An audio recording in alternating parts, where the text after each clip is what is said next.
drawing in the actual collar piece, I have come from this point and critically I've put 90 degrees in, and I just started to put the line down into there.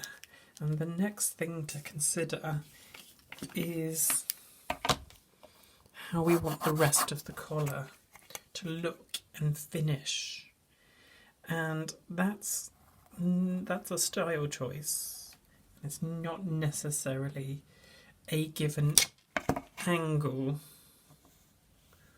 or measurement.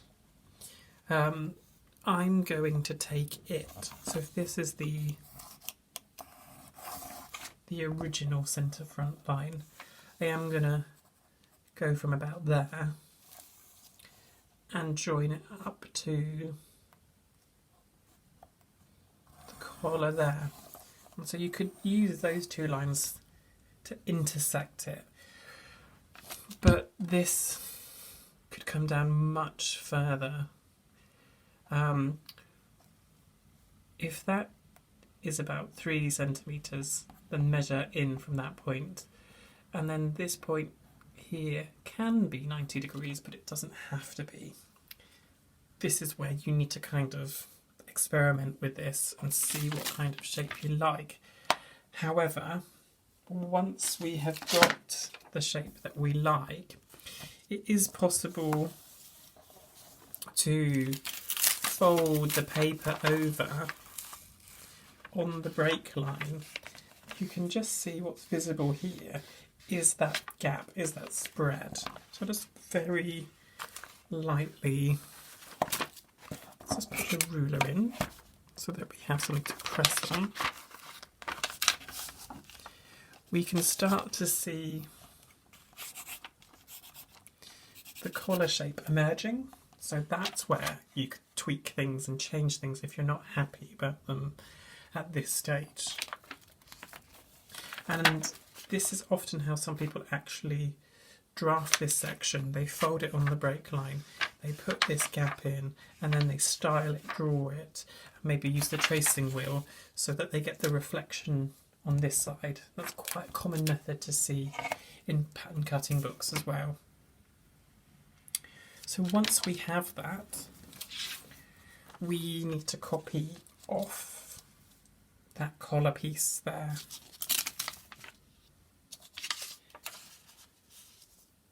And once we have that piece, we need to start shaping it. And what's quite interesting is when we look at this pattern piece, this is very, very square, not very flattering, and we can see that this piece has a curve to it. I'll flip it over so you can see it, so that matches like that.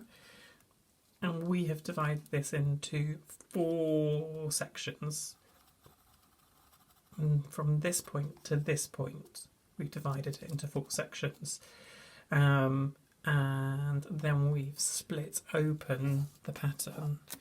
So we would need to measure that and then divide by 4, and that would give us about 2.5 in this measurement.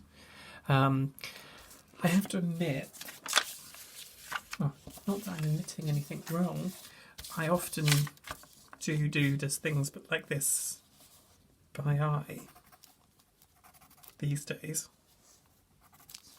and kind of roughly do it, but it is good to try and be accurate.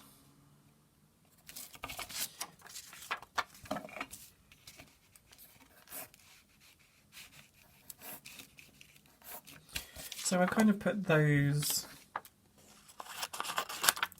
slash lines in, and it's very much like what we did here. So I'm going to cut along there.